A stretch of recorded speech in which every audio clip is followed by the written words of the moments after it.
Some heartbreaks don't shout.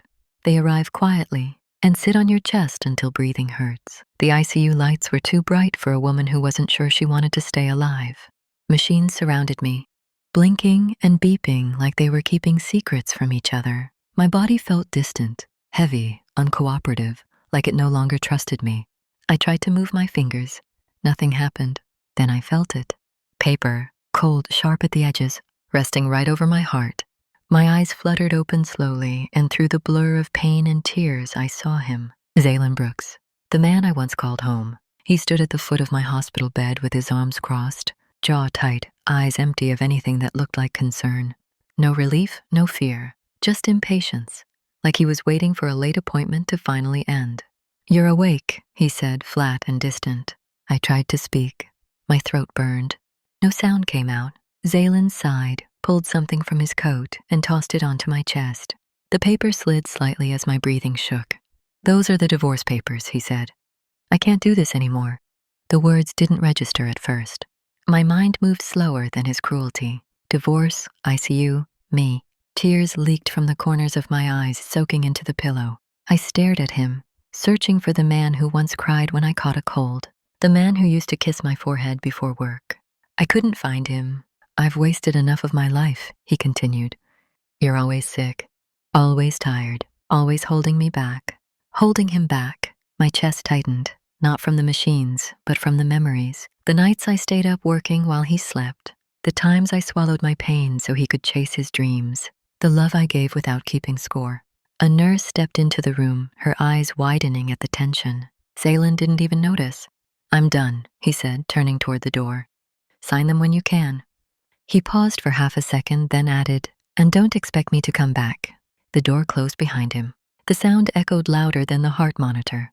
What Zaylen didn't know, as I lay there clutching divorce papers instead of his hand, was that my heart wasn't just breaking.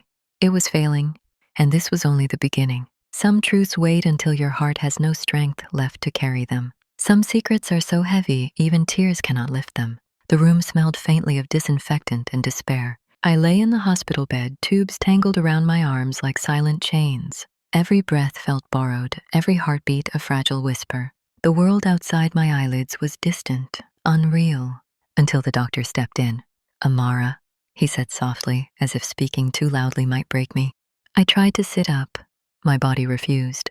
I could only stare, waiting for words I wasn't sure I wanted to hear. "You survived the collapse," he continued. "But your heart, it's failing, severely." The words landed like stones in my chest. My lips trembled, but no sound came out. "You've been living with a condition you didn't know you had. Years of stress, of exhaustion, of pushing yourself for everyone else, but never for yourself. It caught up with you." I swallowed. My throat burned. My hands clenched the sheets. For years, I'd been called dramatic, lazy, weak. But now, every accusation, every harsh word from Zaylen came back to me in painful clarity. He never knew. He never tried. The doctor hesitated. "There's one more thing. You were born with a rare heart condition, and without a transplant, you won't survive."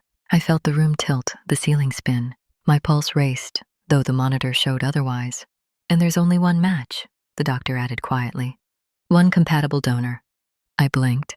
My chest tightened until it felt like my ribs might crack. I knew. I had known for a moment too long. "Zaylen Brooks," he said. I couldn't breathe. The man who had thrown divorce papers at me, the man who had walked out of my life without a second thought, was the only one who could save me. The nurse squeezed my hand gently, her eyes full of pity and sorrow. "He signed a donor consent years ago," she whispered.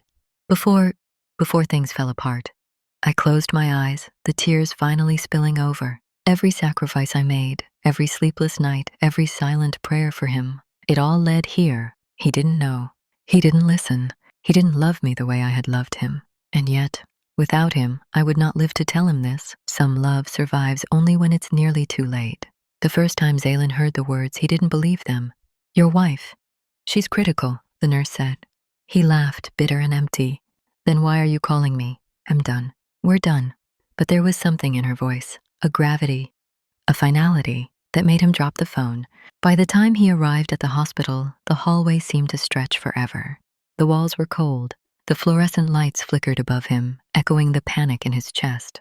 He had ignored the calls, brushed off the warnings, and now the universe was asking for his soul.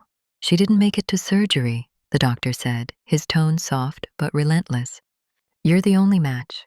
You signed the consent form years ago. You can save her. Zaylen sank to the floor. The divorce papers he had, thrown in the trash on the way to the car, felt like lead in his hands. I didn't know, he whispered. His voice cracked. I didn't know she was dying. I didn't know she needed me. The nurse's gaze pierced him. She tried to tell you. She always tried, but you weren't listening. Regret wrapped itself around him like chains. Every harsh word, every act of impatience, every night he spent away from her. He saw it all with perfect clarity now. Every moment of neglect returned tenfold. When he finally entered the ICU, Amara lay there, unconscious, fragile, her chest rising and falling with machines but fading. His knees gave way. He grabbed her hand, feeling the coldness he had ignored for so long. I should have been here, he cried. I should have fought for you. I should have loved you better. But love sometimes arrives only when it's almost too late. The machines beeped, a cruel countdown of seconds he could never reclaim. Zaylen signed the forms with trembling hands, each pen stroke heavier than the last. I'll do anything, he begged. I'll give my heart, my life, just save her. But fate moves cruelly. Amara's chest finally stopped moving, flatline. The monitor screamed in rejection. Nurses and doctors worked frantically, but Zaylen knew deep down this was a punishment he could never escape. The woman he had abandoned, the woman he had thrown away in anger, would not return. When he opened his eyes, the bed was empty. The divorce papers lay folded neatly beside a single note, her handwriting soft and final. Zaylen, I loved you even when you didn't love me back. I waited, I hoped, I forgave. Now you must learn what love truly costs. Amara. His scream echoed off the sterile walls. All the words he never said, all the touch he never gave, all the mornings he never stayed. They collided in a storm of regret. Some lessons come too late. Some love arrives only to remind you of what you lost. Zaylen sank to the floor, clutching her note like a lifeline. The machines continued their relentless beeping, indifferent to human grief. In that sterile hospital room, he finally understood. Love cannot be forced, it cannot be demanded, and sometimes it waits only to see if you are worthy all along.